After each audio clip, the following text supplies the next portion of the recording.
All right. Old trestle from the logging days. How old do you figure this thing is? This would be probably, I don't know, 1910? 1910. 12? 110 years old probably, crossing this ravine. Me? I was 10 years old then. You were 10 years old. Let's have a look at this. So there's a kind of neat right there is the Yeah.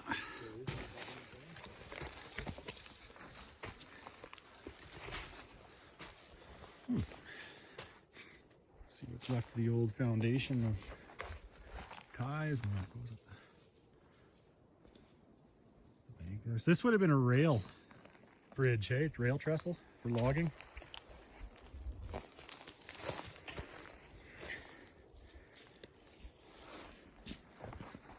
Is that right? Pardon me? Rail trestle for logging? Yes. Let's see if I can get into the... Actually, there is quite a bit of it left here. Yeah.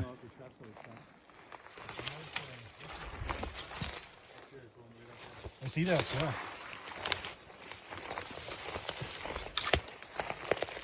Get down into an area where we can see it a little bit better.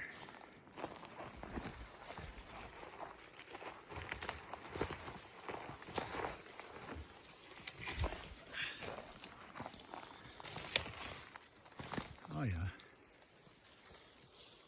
Here she is. Probably 20 feet high in the middle there, hey? Oh, yes. Yeah, well, dead center there, it's more than that. Yeah, 20, 25, 30 feet maybe. It's all made out of cedar poles, isn't it? See the ravine that goes down. You know, that's the interesting thing, eh? They built bridges out of the material that they had. This is cedar, which, you know. Yep. See, there's a lot more old rotten wood down here.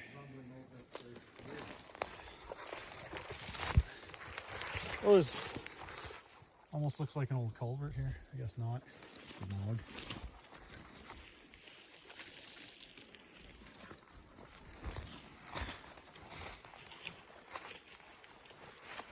There you go. Fasteners, timber washer on there.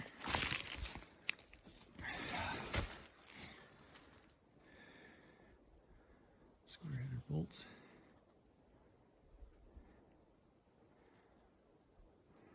You know, just looking at the bolts that they use to anchor these supports on, Yeah.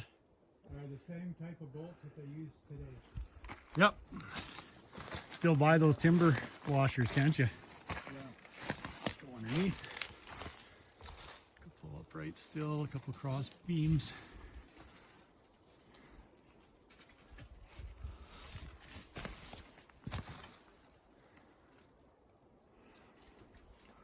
What a structure. Amazing what they built back then before much for power tools and things.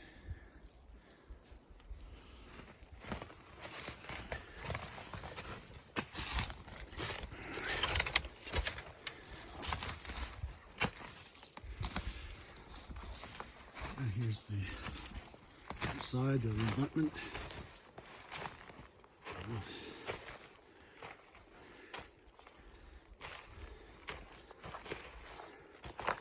Let's see how far the remains go here. So I imagine there would be ties and logs and things like that over top of this that the rails would sit on.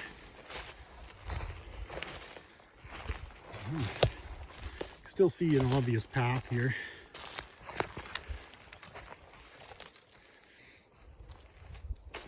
Where the rails went through.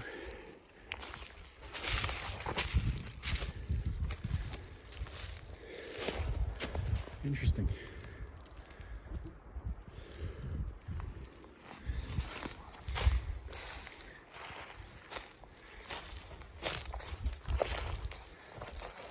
Quite overgrown, of course.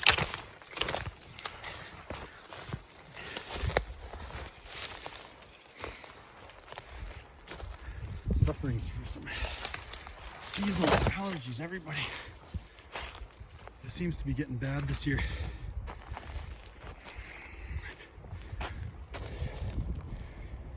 There we go. You can see all the way to the other end there, where it comes out on the other side. All right, I'm gonna walk down on the other side of it here, the shallow side. Give you guys a good view of it. Walk along this old rotten abutment here. It's just like turning back into soil. Nothing left. Really old. It's fascinating, this old stuff.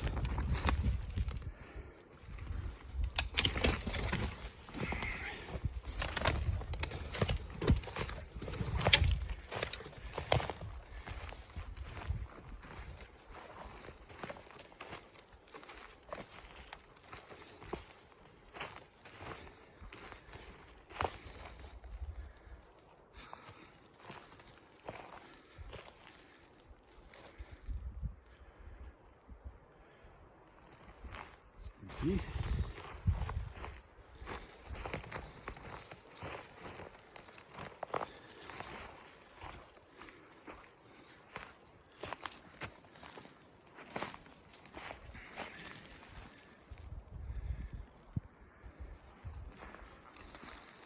That far side must have been shielded a little bit more with the trees and that. It looks like it's in a little bit better shape.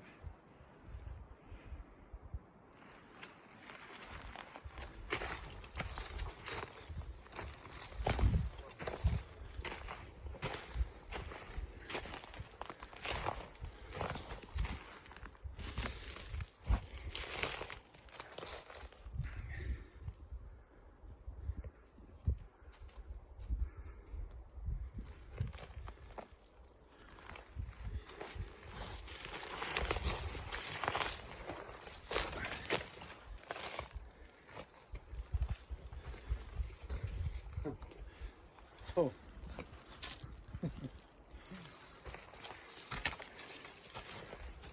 Oh yeah, what does it say? Like Guelph, Ontario International. It's too bad there's not some laying on the ground here somewhere. Yeah. You kind of need to have a couple square bolts and stuff. Probably is a good time to look. There is a bolt that's quite exposed on the third trestle cross piece. Oh yeah.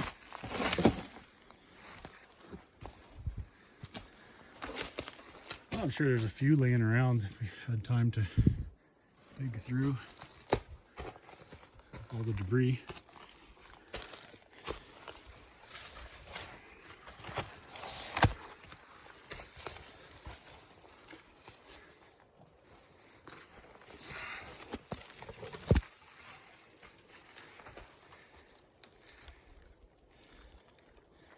So this was engineered.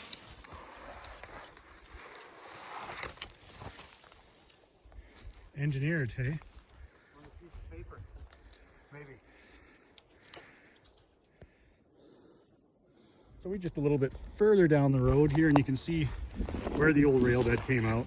It's pretty obvious here. You can see an indentation and just kind of a flat area there, and you can see by the size of the trees and when this has just been logged in the last probably 5 years. So you can see by the regrowth that how old this rail bed would be, and then in here it's really obvious. You can see where almost like a big irrigation ditch here, where they built they cut down the grade and slope, and you can actually even see where ties were right here, these indentations here I'm walking in. So we were just talking about the tracks, and quite likely the tracks were tore up around the time of the First World War. Hey. And probably used for salvage material to support the war effort, to build armaments and things like that out of it. Yeah, you can even see here, so looking back there, it's pretty obvious. You can even see where it's banked for the corner here, so that the train could go a little quicker around the corner, you can see it here too, the slope, how they graded it. So not much left, but it's still kind of interesting to go back and see the stuff. Here's a drainage ditch along the side there. Yeah, there's obviously human activity back in here.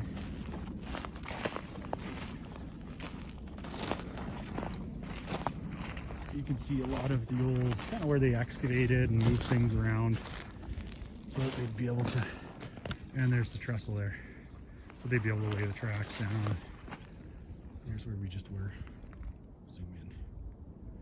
Just out for a drive today. I was gonna try and go snowmobiling, but you can see, I'll just show you some of the avalanches and stuff that came down when I get back out of the bush here. But a friend of mine just decided that instead of riding today, that we just go out and look at some old stuff. So I thought I'd just take a video and take you guys with me and show you. I don't know if you can see there, you can still see the indents in the ground there, where all the railroad ties were sitting, probably 12 inches in between each in there. This is a pretty good specimen for you. Indeed it is. That's a real good specimen. I actually came across some artifacts here. No idea what these spiral things are. A spring or something. A couple of those. A chunk of cable here. And an old piece of pipe. That. Who knows what those were? Cable doesn't have any ends on, it's not spliced or anything, but this would have been some of the original workings. And over here you can see where this cut. See, it's been excavated on both sides. And tells you there.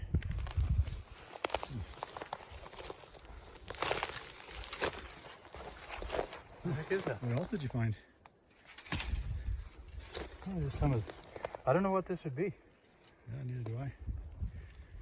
It could have been wrapped around a piece of wood. Thanks. It could be a spring or something. What's that, an old tin can here? Yep. Old oil can. Looks like it's too rusty, no label on that old girl. Must have been doing something here. Left some stuff behind.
So this is part of the old rail system here. This is basically just the old rail bed where they've pulled all the ties and everything up, and you can see different areas where places were cleared out or they've moved some material around here and there.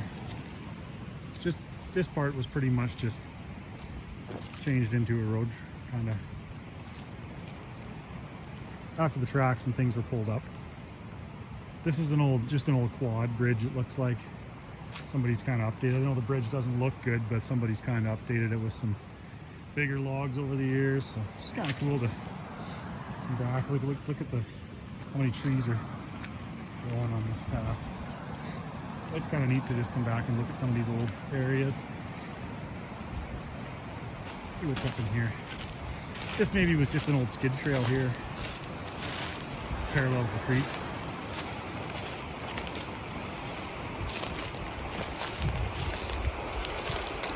Yeah, there's what's left of a really old bridge down there. See logs and ties and planks and whatnot. Structure of some sort. Maybe that's where, oh yeah, it looks like this trail that I'm on now might have taken a really sharp turn and went down there. There's a bridge down there at one point. Interesting. Couple of marmots.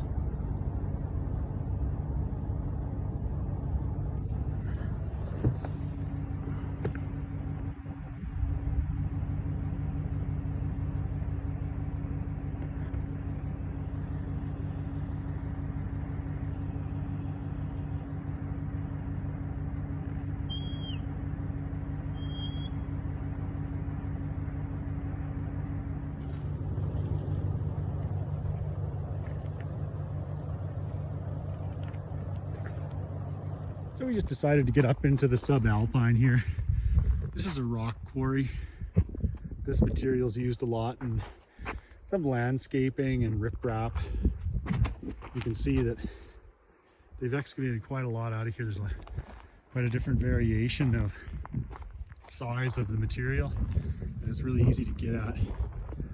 They can just pick it off the surface of the ground. And we got this old bush machine here. Just a big old, I think this is a 400, EX 400 Hitachi, and this thing has got to be like a -1. I'll check the serial number plate. And it's actually an old, let's see, Chapman Industries, it says on the faded sticker on the boom, but this is from the McMillan Bloedel logging days. And it's still got an M&B sticker on it here somewhere. This thing has been around for a long time. Yeah, there we go. It says M&B right on the door there. And actually looks to be in pretty good shape for an old logging machine. Let's take a look inside. I think this thing still might operate. Maybe it's abandoned now, I don't know. You can see this. Oh, there's a tooth missing out of the bucket. Oh, they didn't put the fire service in. So somebody's been up and smashed all the gauges out of it. Maybe it's not used now. I know it's been moved since last time I was up here, but I haven't been up here in years. It's all guarded up for working in the bush. Let's have a look here. Model UH-181. Built in Tokyo, Japan. Quite a... Oh, look at this. Got some water erosion here. So we threw a bunch of loose material here where he parked the machine on, and it's all starting to erode again. Oh, 2-stage final drives. Wow, this is a really old machine. I never have seen one set up like that. See, we got the M&B sign again on it. Huh. And with the drive motors exposed like that. This is a big old beast. So this is before the, I guess it must be before the metric excavators like EX 400 and stuff was a thing. See, this has got to be a 40 tonner. Look at the counterweight on this thing. Just an old beast. Really cool. So inboard final drives, planetaries, 2-stage finals.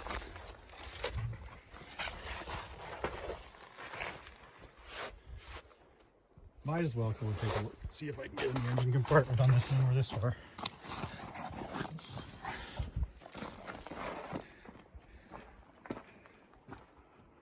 Oh, look at that. Very early. That's not hard. Now I fell in a hole. I'm not sure what I'm doing here. This guard isn't in there. Now it's all bent up, that's why. Up here, take a look. I bet you, usually these had Cummins engines. Let's just have a look. Oh, this one has an Isuzu, a big Isuzu. Yeah, that's a nice one. Huh. Does he still use this thing? I think so. Yeah, I thought so too. It's still a runner. Can't get in, it's all got the guards on it, so UH181. I'll have to check out and see what the size of this machine would compare to, how many tons it would be. It's a big bruiser, isn't it? It's a dinosaur, this thing. Yeah. Oh wow, look at the control valve.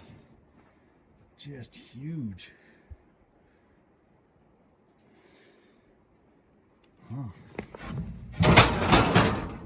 Side open up to see the swing. No. Bolted down there. Anyway, you can kind of see the swing device and the rotary manifold. Quite a small swing device on this thing, surprisingly. This could be a gray market machine. Kind of doubt it, being that it's from the M&B operation, though. Can't see those guys buying gray market stuff because it's so hard to get parts for. Anyway, definitely an old bush machine. All right, so there is a couple buildings up here. I think they're hidden over top of this bluff here where the trees are, and you can see the roofs of them. It looks like they're just a couple sea cans or something from up top. And I have hiked up to the top of those mountains there. One's got a cell tower on it, and there's a pretty good trail. You can see the logging blocks back there. You can ride a long ways and road dirt bikes in. Hike the last bit. There's the old beast. See how much higher we are now than in the valley. So I'll just hike up here and see what's on top of this little bluff here. If there's a couple sea cans, I'm sure he's got something up here that to keep fuel and whatnot in, but they're hidden so well. You can see them from above, but you cannot see anything from down here.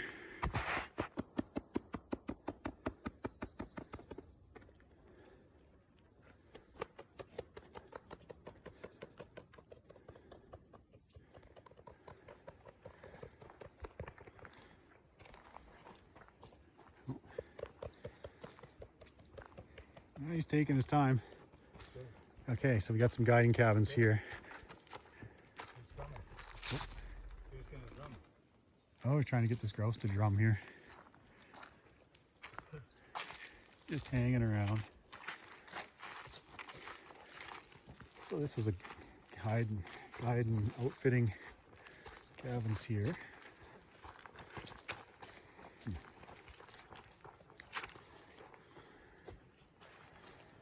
It's from a mouse or groundhog or something. Yeah, those are nice. All locked up. Yeah.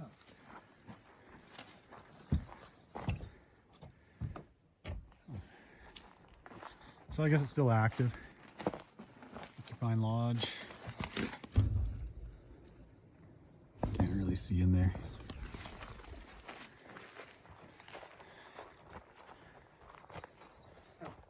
Prayer is the best way to talk to God. The best way to meet him?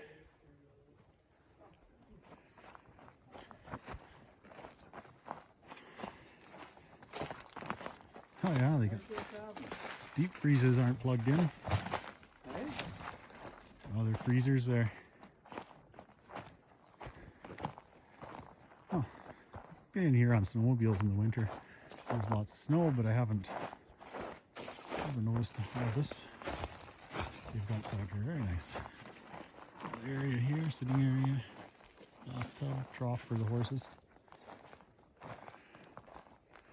Somebody's been in here recently, some fresh firewood cut and stuff, so there's a hole over there.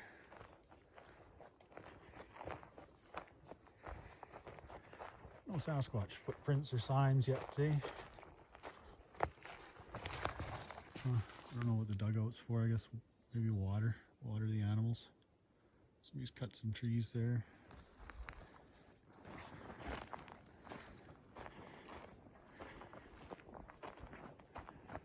Just seeing some of the sights in the backcountry today. This stuff isn't too far off the beaten path.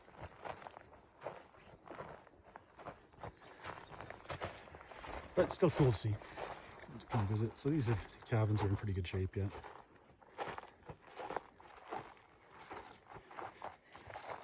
Gas stove there. It's ideal out here. There's Some propane. Have a generator running. I think I can smell those deep freezes. Something's in them.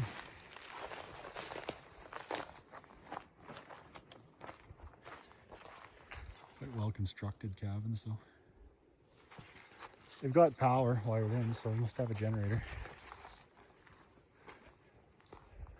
I don't know anybody that's ever been in these buildings, but worth checking out.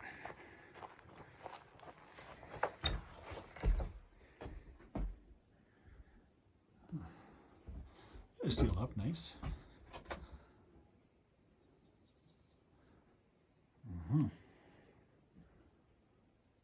So lights and stuff. That'd be a nice area to come out and relax and spend some time camping. Well, back home now, just gonna do some yard work. It was a nice drive up to look at some different sites and some old stuff. I hope you guys enjoyed it. Gonna be posting some more mechanic videos here real soon, getting started on the DRZ, working on the Dakota. And I'm gonna be doing some Urbex stuff too as the opportunities come up. So hoping to make a trip down south. There's a nice trestle there that I'll go and take a look at and show you guys. It's actually a water flume, but it's pretty neat to explore all the same. So hit the like and subscribe if you enjoyed it, and we'll catch you on the next one.